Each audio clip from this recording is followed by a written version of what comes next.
All right, welcome to Schema App Live. It's Martha Van Berkel. I'm just waiting for my co-host who looks like maybe the minus 13 weather has made his computer freeze in addition to his feet. So I'll just get Jeff to rejoin in. To reiterate what he said, if you have questions, put them in the Q&A box. We're going to reserve 25 minutes at the end of this in order to focus specifically on Q&A. And so we want to hear your questions. We're going to talk a bit about strategy. We're going to talk about readiness, but there's tons going on in the world of schema markup. And so we're here to answer your questions. Oh, someone said it's minus 35. See there, you win. That's horrible.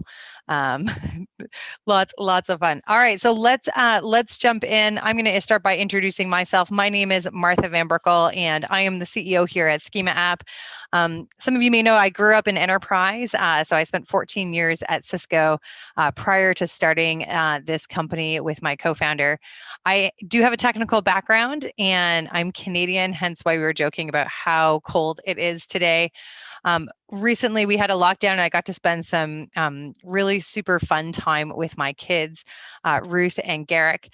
And I'm dreaming right now of my sports car, wishing that I hadn't sold it, or perhaps that it was warm enough to drive.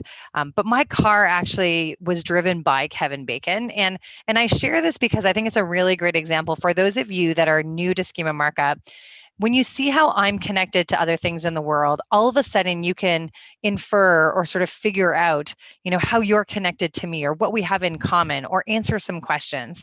And so, this is why I use this in order to introduce myself, because that's the same way that schema markup, when you use it to explain the content on your website, that you can actually, understand, and Google can figure out cool connections.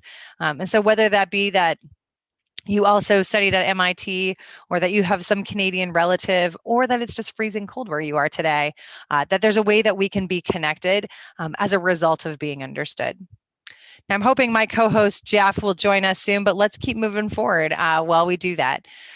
This webinar is brought to you by Schema App. Some of you may be familiar with who we are and what we do, but we are a full service enterprise schema markup solution that integrates with any website. And our whole goal is to help you take control of your brand and search, so that you can really make an impression.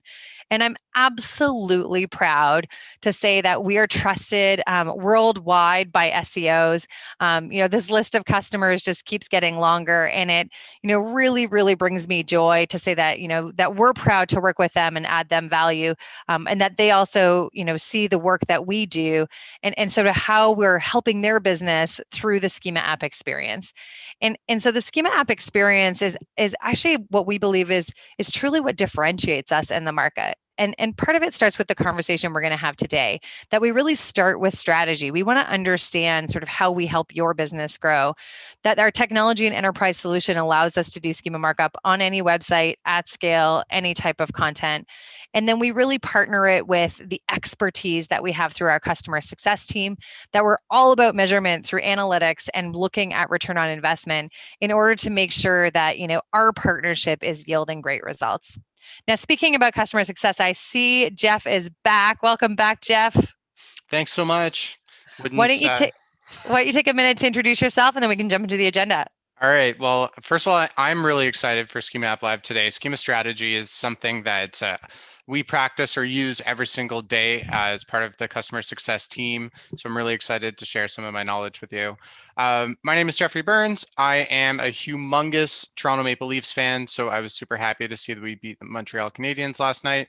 I studied philosophy at York University. I feel that helps me with my schema knowledge, connecting entities or nesting content and ideas together. I was a digital marketer at Webware, and now I am a customer success manager at Schema App. And I'm live and excited, so let's do this. So our Schema App Live agenda, we're going to start with what's new. Martha's going to take us through that. Then we're going to walk you through these two sort of key topics to a schema strategy, which is how do you approach a schema strategy? And then number two, which might feel overwhelming, is how do you get started with your schema markup? I think that's a cue for me. What's new? You know, there's a global pandemic going on, and I at Schema App we really focus also on gratitude and positive focus to sort of bring joy into our day. And I kind of see this section of Schema App Live as being a little bit about that. There is lots of positive news going on in the area of schema markup, and I'll first, like, bit of gratitude goes out to Winston Burton, who recently wrote 7 best tools for structured data, and number one was Schema App. And I couldn't be more proud of the team for what they've built, as well as sort of, again, the professional services and expertise that we deliver to our customers. But having this recognition from Winston, as he sort of evaluated the different tools, is just awesome. So lots of gratitude for the community as you sort of helped us grow. We've been doing this for a long time, and so we're super excited that the team and the community see value from what we do. Now, I added a couple things in here for context. John Mueller has been talking a lot about structured data sort of through December, and then sort of continued. And I want to just mention this because we're going to talk a little bit about some best practices around strategy that relates to this. So this is, John Mueller, who's a spokesperson from Google, at the beginning of December, talking about, focusing on rich results. And we're going to talk a little bit about that today in strategy. But what we really interpreted from his explanation here is it really confirms some of our best practices, where when you architect your content to call out not only what it is, but to architect it also for rich results. And Jeff, you're going to touch on this a little bit as you talk about strategy. Right. The other piece he talked about was like schema markup not being a strong ranking factor. Not new. Like they've never said it is a strong ranking factor. It is being used to be understood, but not a ranking factor. And then the other piece is, while he says focus on rich results, we also say, also think of schema markup as producing a data set. And again, this kind of plays to our sort of analytics focus and sort of innovations around how you can use that more broadly. Later in December, though, he sort of brought me more gratitude and positivity when he was sort of asking, what is everyone excited about in 2021? Can you believe it's already mid-February? Just like time flies. And Aleda Solis, who's a friend and colleague in international SEO, was talking about how she's excited about visual search, structured data producing new rich result features, and predictive search, which is specifically Discover. And John's reply, thank you, was, I feel like structured data will lay the foundation for these other two. So get comfy with JSON LD brackets. And this just, again, gets me excited because, through this COVID 2020 year, we saw a lot of different features come out that were focused on, explaining information and getting information out around sort of best practices. We saw also a double click on ecom and sort of new results for products. But it sounds like there's going to be more, hopefully more in a much broader sense through 2021. And at Schema App, we're just like super pumped and ready to make that happen, since we always have pending and sort of the latest schema.org vocabulary. Now, most recently in January, Google announced a new rich result, the product rich result for price drop. Now, what's awesome about this is that if you already doing really great schema markup and using the offer property, well, then you're done. Like it's already ready for this new rich result type. I think the other piece that's super exciting is just, we're seeing continued rich results, like evolution, specifically in the e-commerce space. We're seeing a lot of focus there, not just in announcements around rich results, but also in the schema.org vocabulary. So that's what I had for you today. I'm going to hand it back over to you, Jeff. I look forward, again, questions, put them in the Q&A. I'm happy to answer questions on sort of what's changing in the market as we get to Q&A.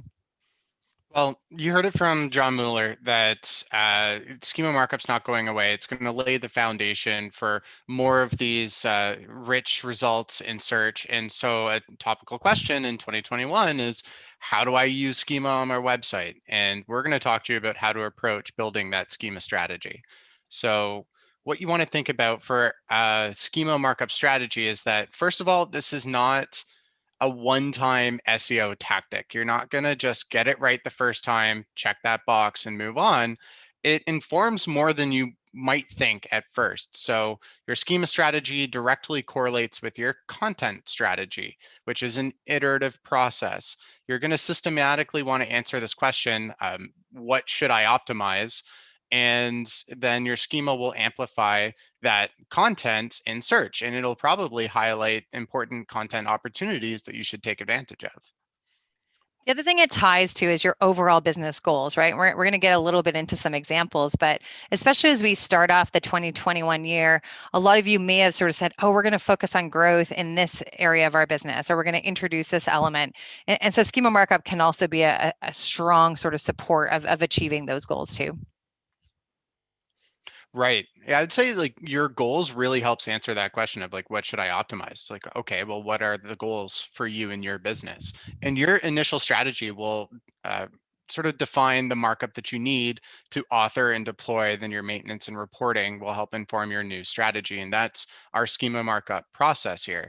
So again, not a one-time SEO tactic. It's an iterative process. You have your initial strategy, and we're going to talk to you very soon in the next couple slides about how to build that first strategy.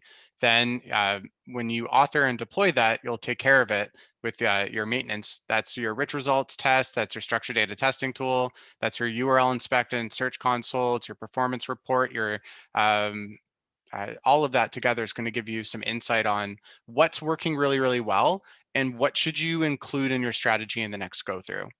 But let's go forward and we'll take a look at key content that you should identify.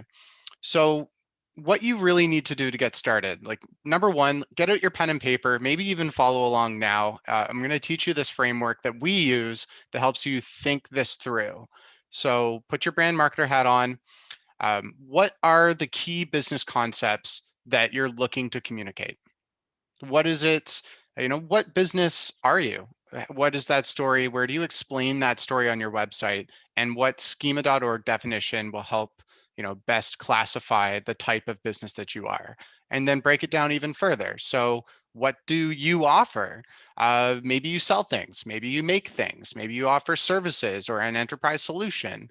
How do you communicate that through your content, and where does that content live? And then align it with a schema.org class type so that you can get that strategy started. The framework here is so important because it really is calling out like the different elements of your business, or maybe even different departments within your business, and then what is important in those things, right? So it might be like, oh, we are doing a huge focus right now on content that drives awareness. And so what's that awareness content? And it's probably an article or a news article. And then the key here also asking is, where does it exist? And you'd be surprised that you might be like, oh my goodness, this exists on like 10 different pages. There's not like one page that actually talks specifically about this piece.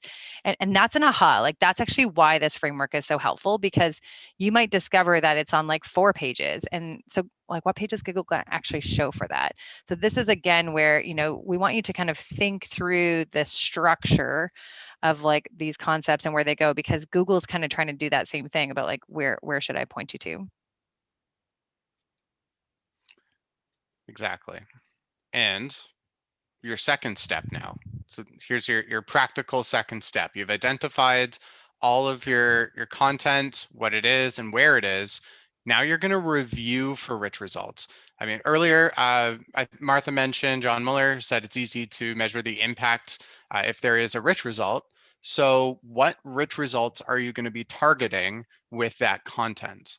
And ideally, you get a rich result that will support the intent of that page. So if you have articles that are helpful and support your solutions, then get the AMP article rich result for that. If you have a support center and you're trying to reduce call volume, get FAQ page or how to. And then, maybe this is an opportunity for you to have that other aha and be planful with new content to achieve rich results that you aren't eligible for today. This is a great example of where strategy is iterative, right? And where it actually like will mean you having to go back to content teams or marketing teams. You might be like, oh my goodness, like all our product pages, um, you know, have an opportunity to get FAQ or something. Like how do we go and have that conversation to do that?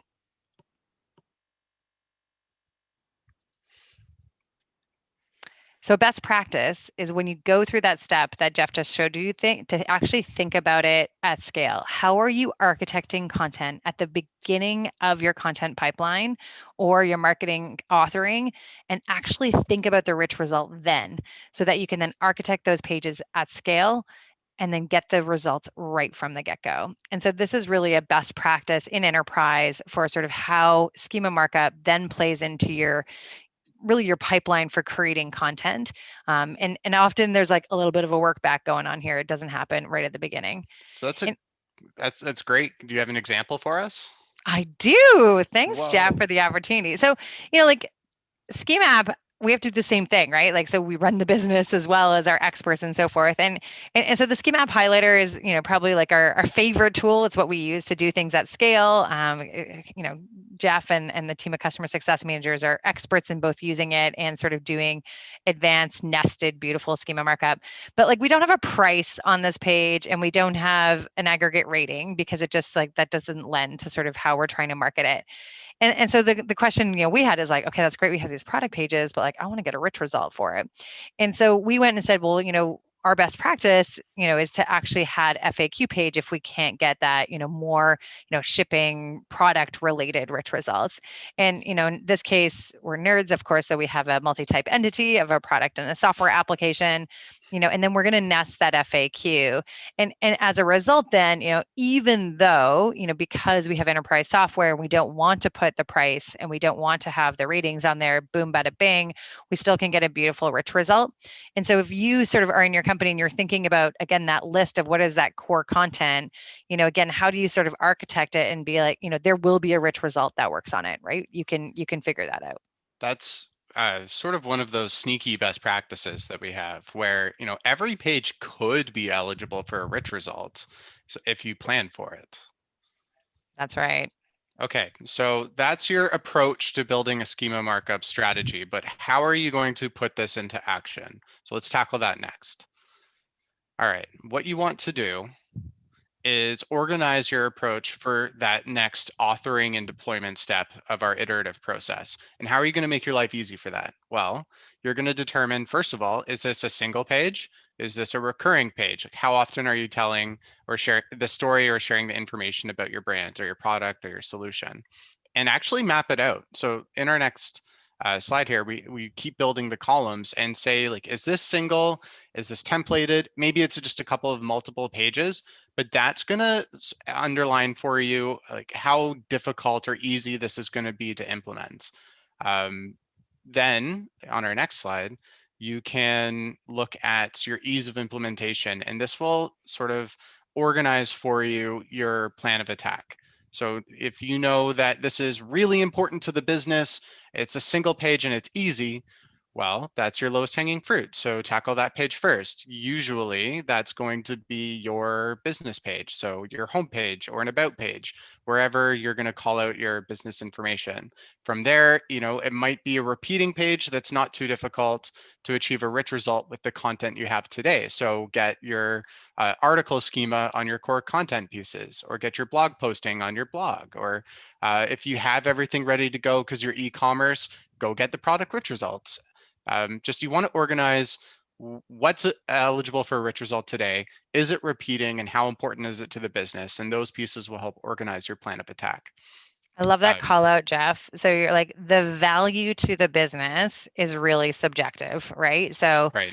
what's really going to move the needle or is a focus for your business? Like, where do you need to move the needle? And then I loved, Jeff, your call out on like, the Google features. We do see higher impressions, click through rate, et cetera, when you get those Google features. And so, in this case, we've put a feature for them. You might find that a lot of the pages aren't eligible right now. And so those might not be, like, don't focus on markup there yet. Like, get the content updated before you do it. The other piece I'll call out is, ease of implementation is also with regards to like what's in your toolkit, right? So, the easy button is to call us because like we have all the tools to do this. But, one of the ones that we always ask is like, are you on a CMS that has a plugin? So, Schema app also has plugins that Jeff will walk us through. But, like, is there sort of a quick win there that if you can just get that plugin added, will get you that quick win? So part of this is also, what tools do you have in your toolkit? It might be that everything's just freaking hard because you're on a custom CMS, and therefore you're like, if that's your case, then call us. Right. So for me, when I'm working on a client site, all of that is easy because I can use Schema app. And if I'm tackling one of those single pages, like a high priority organization page for the homepage, I would use the Schema app editor because it gives me full control, and it can curate the markup for a single page. Now, maybe you're looking at your blog and you have 2,000 blog pages, or you have hundreds of products, etc. That's when a Schema app highlighter would be more applicable because you can take the time to build the markup for a single page and then have it cascade to many, many, many pages.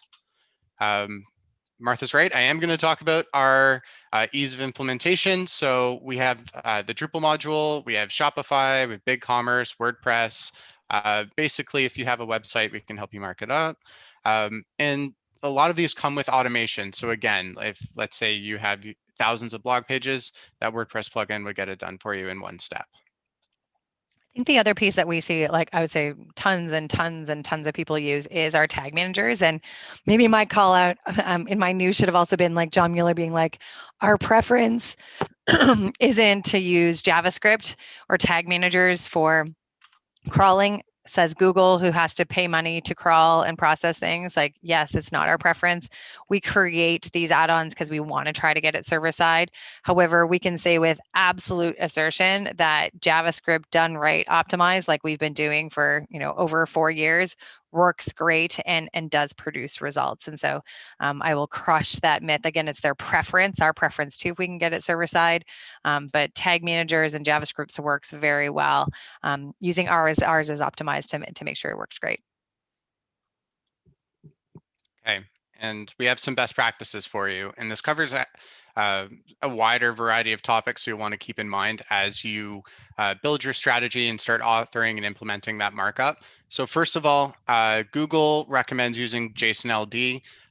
If you're implementing markup, you'll find that that's actually pretty easy to become familiar with. If you don't want to get familiar with those JSON brackets, though, then find a solution that automates it. Use the most specific class possible. And that's a best practice that's been around since schema.org's been around, really.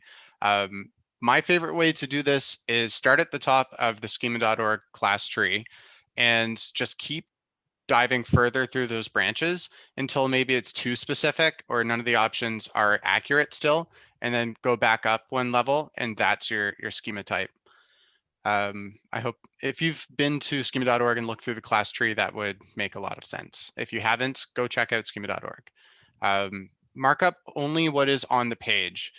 This is definitely where I've seen like gray areas with markup, and it can result in a manual action. So don't mark up stuff that isn't visible to the user of the page. If you go to the schema guidelines, it's one of the first content guidelines in Google's documentation.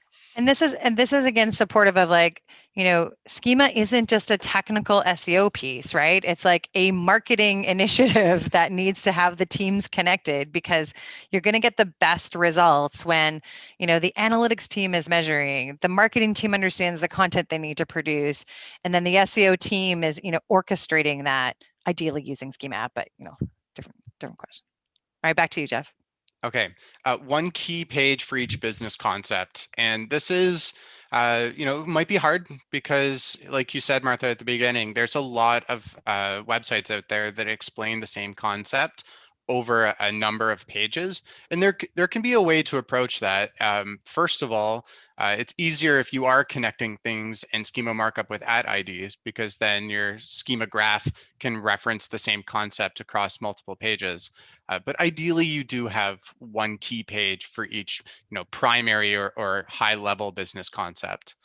And you'll want to then nest those schema entities that you're marking up with @IDs to imply those relationships. So you can make it very, very clear that, this is an enterprise solution that is sold by this brand and it has a support section over here, and how you align those or how you nest those through schema properties will really explain the context between those different pieces of your website. The last best practice is to use external vocabularies. Wikipedia, other websites that authoritative vocabularies can help you define your topics. If it's an obvious concept like a place, let's say Canada, the US, the UK, then you don't have to create a place schema type and fully define it. You can refer to an authoritative website through the URL for that page. Those are, if you follow these best practices, you'll make your life a lot easier.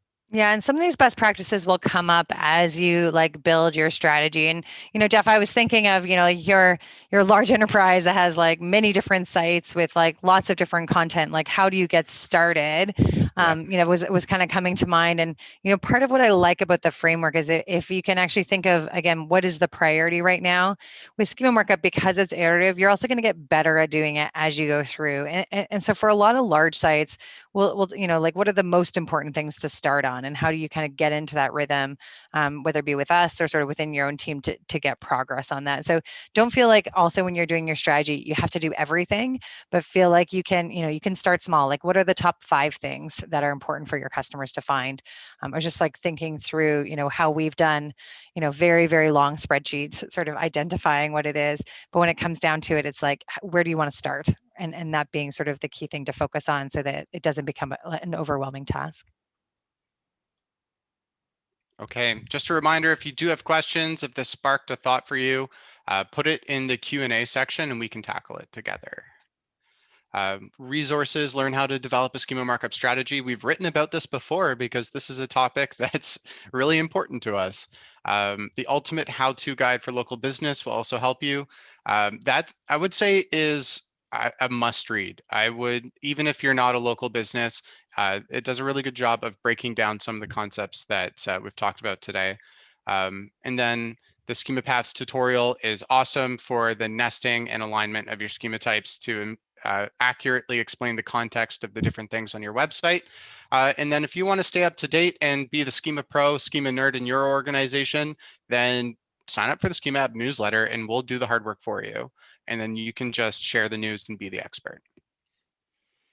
All right, I think Okay, it's Q&A time, Jeff. I think so. There's a bunch of really good questions already. I think I saw one about, oh, it might have been answered already. Okay, good job, team. Let's just pick Marie Jean Saint Anna. Hopefully I got your name right. Martha, is it possible to include dynamic variables on my JSON LD code, like connect to a price list for product schema? What configuration does it need? Big wave here from the Philippines. Thank you. Hello, right back. So we're talking about strategy today, not so much getting into the code, but I would say, like the variables still have to be on the page, right? So again, if we were using our schema app highlighter and we were looking for, something, it would still have to be like a variable or something displayed on the page in order for it to be captured for us in our highlighter and shown. How you do that specifically in your JSON LD is a more complicated answer that I think we'll take offline. Okay. I found the question that I was thinking of, and it's from Mandy. I like this question because it was a challenge I had to overcome when I was becoming familiar with schema. So what is the best way to know which fields can be marked up that don't connect to information on the page? So for example, you wouldn't mark up the price if there isn't a price on the page, but you could mark up same as, even though the page you're linking to isn't information that's on that page. So there's sort of like 2 questions here, sort of. So the first one is like, what's the best way to know which fields that can be marked up?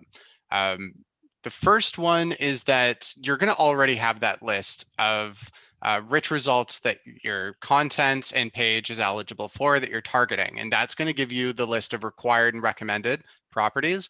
Like absolutely fill out the required properties, make it a priority if you don't have the content to support them. Go through the recommended and really do your best to include that if it makes sense. There's a few scenarios, I won't go into it, where not including a recommended property makes sense based on the page. But now the more difficult question of like, how can you know what schema properties to include if it's not called out in the documentation? And here's the 2-step process that I went through hundreds of times basically to become familiar with schema.org by memory. So First step is go through your website with your brand marketer hat on, and it's almost the same process we've talked about, and identify all the pieces that are important, and even organize them into what is this page about and what are all these other things. And then go to the schema.org page or look through all the properties that are available and think, what property lets me call that piece out? Great, and you're sort of matching those two pieces together. The second is do it in reverse. Go through all the schema properties and think, oh, okay, I would like to tell the story about the schema property. And it'll be obvious, like description of your schema type. Obviously, you want to describe whatever your content is, your image, your publisher, and so on. And then go back to your page and say, hey, do I have content for this? And if you don't, that's your opportunity to build content that can be supported with your schema markup. And that back and forth will A, grow your knowledge of schema.org, and B, you're never going to miss an opportunity with schema again. Or if you never want to do that, call Schema app and we'll do it for you. Right. Sorry, it's just too easy for me to jump in with us. Okay, I love this one around like medical schema. We work with a ton of healthcare, and it's been a really amazing year. So, this question from Edward: how far is medical schema implemented by search engines, like the use of SNOMD CT codes to reference ailments, diseases, medical issues, and symptoms? So, the schema.org vocabulary has extensive medical categories, properties, classes. And this is a great example of where like you want to use that vocabulary to describe what the pages are about. So whether it's a page about diseases or it's a page about medical treatments like vaccines. And then this is a great example of where, like you then also have to ask the question of what rich result do those pages like could be eligible for. And we have a great case study around Advent Health that's on our website that sort of talks a little bit about sort of the results that we achieved with them. But medical schema, again, I wouldn't say there's specific rich results for it, with the exception of, special announcement that was brought out really to get announcements out around sort of COVID and so forth. But again, you can use it to describe what it's about, be clear, and then nest appropriate rich results. Jeff, anything you want to add to there? I know you've done a bunch of medical schema too. Yeah, the medical schema vocabulary is really expansive. There's lots of opportunities to call out to external vocabularies or system codes. Has everything down even to if your hospital will accept your health plan network ID. It's got a lot. Yeah. You can absolutely nest or combine the relevance of your medical therapy, specialty, condition, or health indicator. You can capture all of that. The one piece I'll say, which is really sort of current because of our global pandemic, is that there's a special announcement schema. There's a whole bunch of use cases there in the documentation. If you're looking to amplify relevant information around COVID-19, check out the special announcements rich result in the documentation. And Google's started counting the impressions for that in Search Console, so you can actually show the impact of that work. Hey, Jeff, I like this one from Max. I've recently updated my business with schema markup. How do I measure whether I've implemented it correct or results? Right. So you've implemented your markup and you want to know if you did it right, sort of a health check. That's right. First, there's a bunch of tools that will crawl through your website and give you a laundry list of your errors and warnings, schema types, and breadth of coverage. The Schema App Analyzer crawl will do that for you. If you go to the developer documentation, Google points you towards the rich results test to measure if your pages are eligible for rich results or not. It will show you the errors, which are missing or incorrect required properties. It'll show you warnings, missing or incorrect recommended properties. The structure data testing tool is going to live longer, and it's transitioning to schema.org. And it will show you all of your schema types, not just ones eligible for the rich results. And it'll let you know if your code is broken or not. That's where you can go to spot check your pages and know if your markup is working or broken. So I just shared an article that Jasmine on our team, our customer success team, just recently updated that I think, Jeff, you also helped contribute to around how to measure the impact of your structured data. That goes into a lot of detail. So I did put that in the chat for everyone to see. And then if you're not busy on February 23rd, SMX is doing a whole conference on reporting. And I'm speaking specifically about reporting the ROI and value of schema markup. So SMX reporting, great conference going on February 23rd. I have another one for you, Jeff. Are you ready? Okay, super ready. Someone put it in the chat, but it's a great question, so I'm going to ask it. So Marjorie asks, are there common big mistakes to avoid when doing strategy? Oh, absolutely. There, and it seems to be the common big mistakes, just like not just with doing strategy, but in a lot of places. Um, so the first one is marking up content that is invisible to the user of the page. Don't stuff your structured data or your schema markup with things that aren't visible to the user because you'll get in trouble for it. Number two is, make sure that you're actually calling out the relevant topics on the page. Don't repeat organization on every single page of your website. We know that your organization is important. Google knows that too, and they can figure out your business name and your logo. Help explain what that page is about and why that's relevant to your brand with your schema. And then the next one I would say is use @IDs and nest your schema types across your whole schema graph, because that's how you're going to get the most out of your structured data. Yeah, I would say that the biggest mistakes are just trying to do like the same thing on everything, like coverage, coverage versus quality. Yeah. And then I think the other piece is just that that key piece we told you, which is like architecting your content, right? So it's not just about doing schema, it's about actually like thinking about this in a strategic way and about the outcomes that you want. And so there's a reason why, we're talking about ROI, or we're talking about like the strategic focus of the business, or where are you trying to stand out and engage your users, and that's also going to change based on like the purpose of the content, right? So, one of the questions I often get asked is around, showing information in FAQ. And will you get the click, or will people get their answer right out of the search result, like that 0-click result, which is what we've previously called it. And part of my question is, it depends, right? If the purpose of, if you're really trying to get more awareness for your brand, or you're trying to build trust in this, pandemic world, or like these are like, I'll say like um exploration or sort of very early awareness type of content. So, what are the top questions people ask us on our highlighter before they even want to contact us? Those things work great in FAQ, because like they're gonna, they're not actually looking to buy or click or engage at that point anyways. And I would say, like, I'm especially excited about, how do we take this opportunity where consumers are thinking differently, or businesses are thinking differently about how they're engaging with people or where they're spending their money, to use rich results in a really unique way. So to me, like, actually not doing strategy is probably like the biggest mistake, where instead you're just like, I'm just going to do schema, right? Versus actually stepping back and thinking about schema as a strategy that you do to enable your business to be found and stand out. So, and that's actually why at Schema App, like, strategy is core to what we do.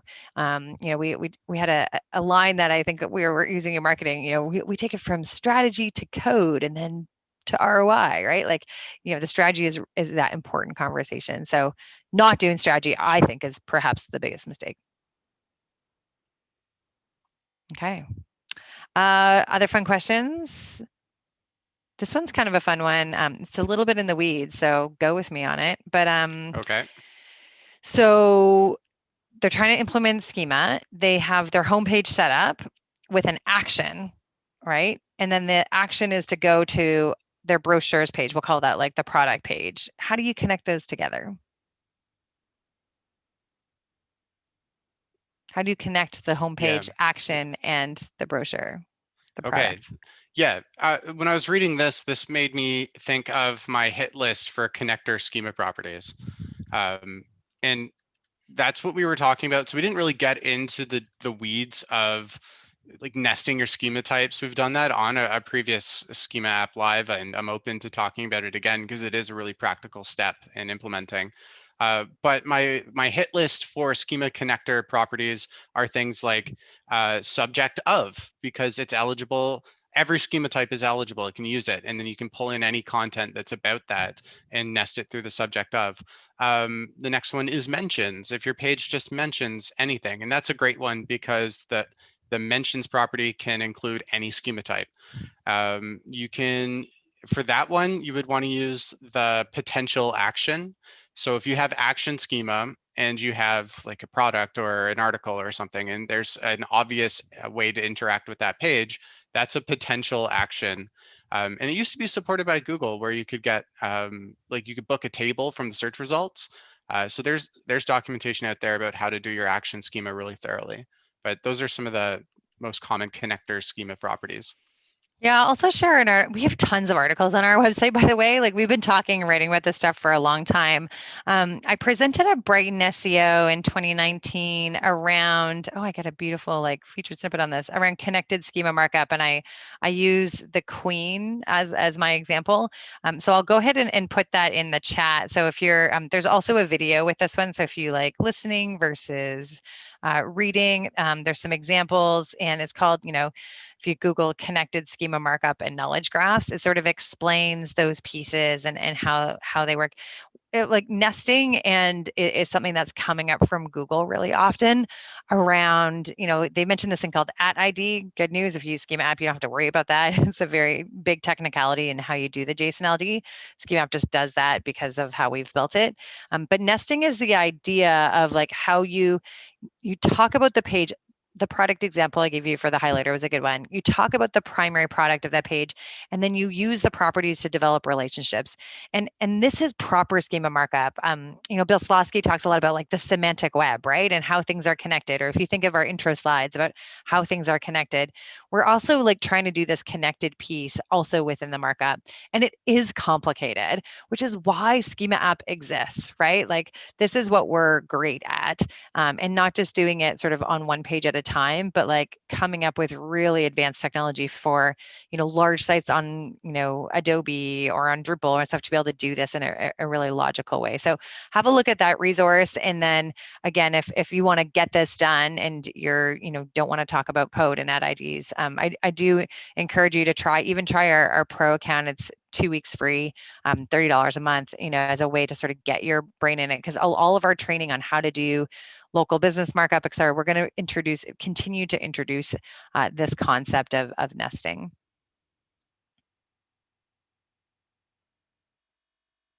All right, someone asked, I have lots of FAQs on my page, Jeff. Why do I only see 2 in the SERP? Do you want to talk a little bit about that? I have lots of FAQ pages and I only see 2 in the SERP.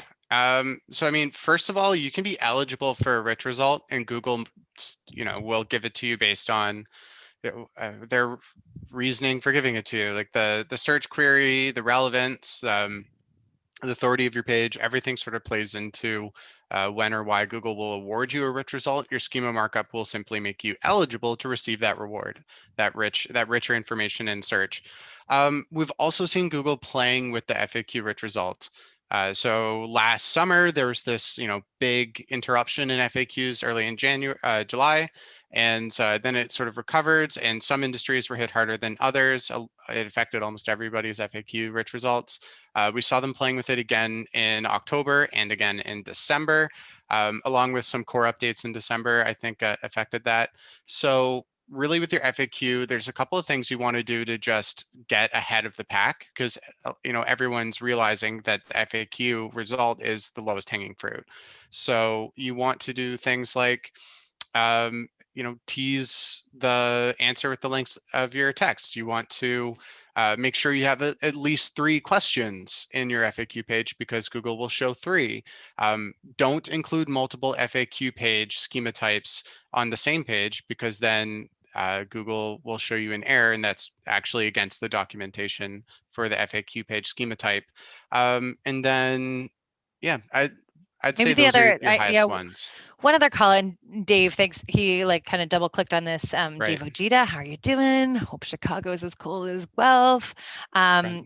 Was also around like the type of content you're putting in FAQ. So because there was so much use of it, people were putting pretty much like anything in there, Yeah. and so I love Jasmine on our team often talks about like don't sell or market use FAQ for like marketing. Really try to answer the questions people are asking about the topic that your page is about, and then we're seeing those to be more likely to be awarded.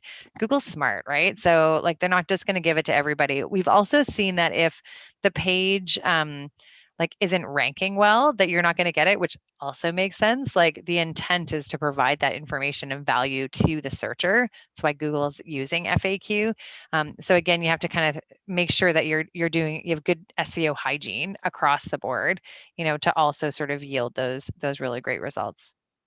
I had another good one here, Jeff, that I was going to throw out to us. You ready? Yep. So someone was asking around schema markup and featured snippets. Right. Do you want to talk a little bit about like what we've seen as that correlation, and then what's not documented?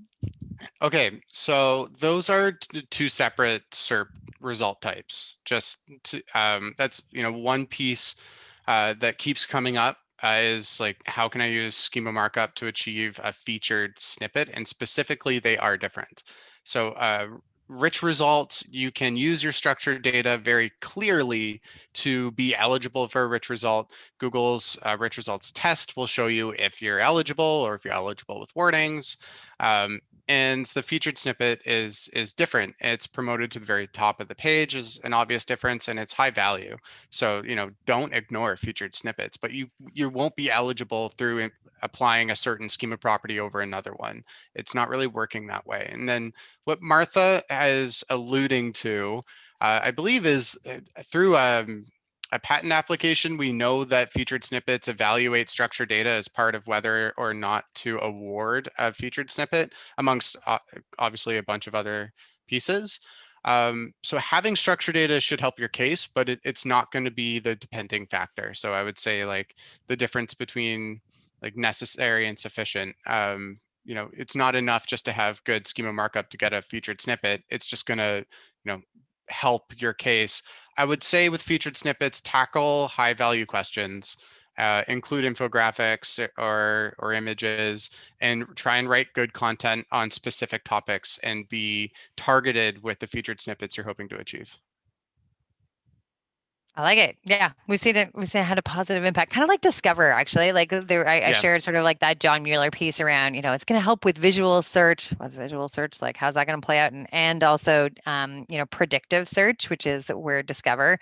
We have seen, even older news articles and so forth rank better and show up more. I'll say, actually, let me clarify that. Have more impressions and clicks in Search Console as a result or after we've done schema markup. So it's, again, not necessarily corollary. However, we've seen it have a positive impact. This is a good one. We used to see special characters in Yeah. FAQ rich results. Currently, they're not shown. Any thoughts on it? That would be new information to me. I've seen everything from including links in the text of your FAQ to emojis. So if Google isn't including special characters, that would surprise me. I would actually think it's probably has more to do with the implementation of the FAQ page schema than Google curating what special characters are allowed or not. Yeah, we've seen emojis, all kind of fun stuff that you can Yep. do there. Good one to test. And we are seeing Google testing a lot of things, so it's not unheard of that could be a change that we're seeing. Hmm. All right. Anyone you want to pick out there? Um, yeah, I like our top question here, schema building strategies to rank high competition keywords. So, I mean, this is a great question because it shows that you are in that planning schema strategy phase. You're thinking, hey, here are the keywords that I want this brand to be known for. I want my company to rank when someone's searching for this. It's really competitive. How does schema help me? And so first is that like keyword stuffings in the past, your meta tags for keywords are unfortunately also in the past. And schema.org has a keywords property for your creative works, and use it because the opportunity is on the table. Why not fill it out? But I would say that that's not going to by itself make you rank for high competition keywords. There's a few things you can do. So first of all, take advantage of the rank you have with rich results. So if you're achieving, top of the second page, okay, that's where you are. Still get a rich result for where you are. And then second, you just want to make sure that you're following like EAT, having good content, and your other like SEO, technical SEO best practices, because that's going to help you rank. And the final one I would say is when you're including an entity or you're talking about a concept in your schema markup that you can call out with, say, like Wikipedia or Wikidata, use that same as to highlight this concept, and hopefully that concept is close to the keywords you're hoping to rank for. We've seen that really help. All right. This may be, Jason, this may be my favorite question. So Jason kind of called out, speaking of FAQ rich results, is there a best way to track clicks that occur on that FAQ dropdown, outside of just like the search appearance? And the reason I love this question is like we get this question a lot. And in fact, you may not know that we've actually developed something called Schema Performance Analytics that our enterprise customers are currently using in order for us to look at not just performance, like we can see it sort of by rich result type, but we can actually do it by segments of pages that we're optimizing. And then also look sort of overall at how like different features are tracking both clicks and impressions. And then my favorite one is when we can report and see like where we make content changes. Remember that content change thing we talked about in strategy, how you identify like a cool opportunity to get more ranking. And then when we implement it, boom, bada bing, like we see a huge jump kind of across the rich results.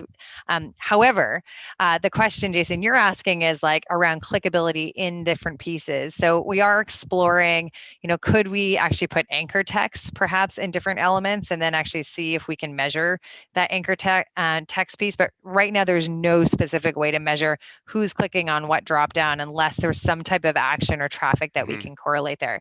But it is something that our customers are asking us to look at. And again, is the whole schema performance analytics is a focus of ours here at Schema App. Yeah, I've seen some of our clients use like tracking links as the hyperlink in the text of their answer, and then measuring how many times that URL is called. It hasn't really been an effective way to answer the question that you're asking. Honestly, the best way would be with Schema Performance Analytics or some tool that's going to track like a correlation at scale, because a lot of times someone will read the answer, click the Google link and not your tracking link. And so it's not an accurate way to answer that question. All right, you want to talk about product schema markup? We work with a ton of e-commerce Mm-hmm. customers. So if I'm gonna summarize what Shay is asking here around, you can mark up pages with offer, which is like where we put price.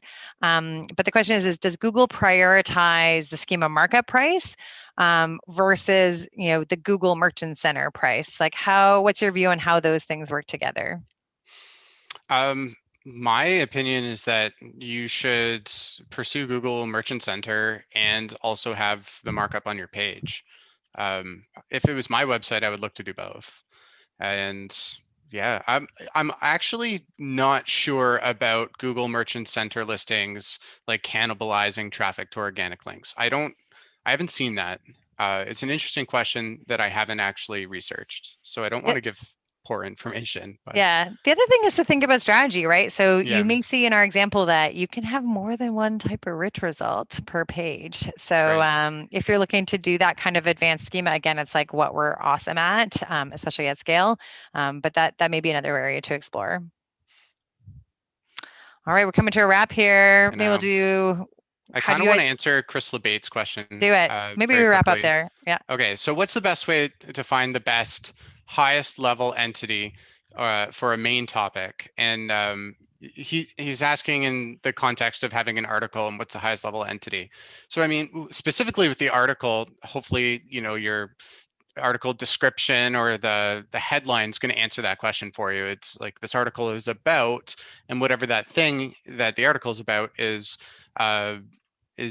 your entity there. The highest level entity, like what would be your article schema, because that's what the page is. It's an article. But it's sort of coming back to that conversation around being planful with your content and supporting it with your markup. Like if you're going to have a page that's an article, don't also try and show the product on that same page, and then also have your support section on that page and like end up having it really long with these multiple like conflicting important pieces. Have a page for each piece and then call that out as best you can with your markup and achieve a rich result that supports that part of your content. All right, and then let's wrap it up. Someone asked me about ranking for high competition keywords, and I'm going to totally just like redo that question and talk about, like Jeff just talked about entities, right? So one of the things with schema is that you're really talking about like these things, right? And then think of keywords as things that describe those things. And so it's really this shift, and Google's made this shift, right? Like they're not just thinking about keywords anymore, they're thinking about topics and things, which is the whole reason why schema.org was created, right? Strings, not things, or things, not strings. Sorry, let me make sure I got that right. So when you think about like, how do I make sure I'm ranking for keywords? My question is like, what are the actual topics entities that Jeff's talking about? What are the things that you're actually trying to rank for?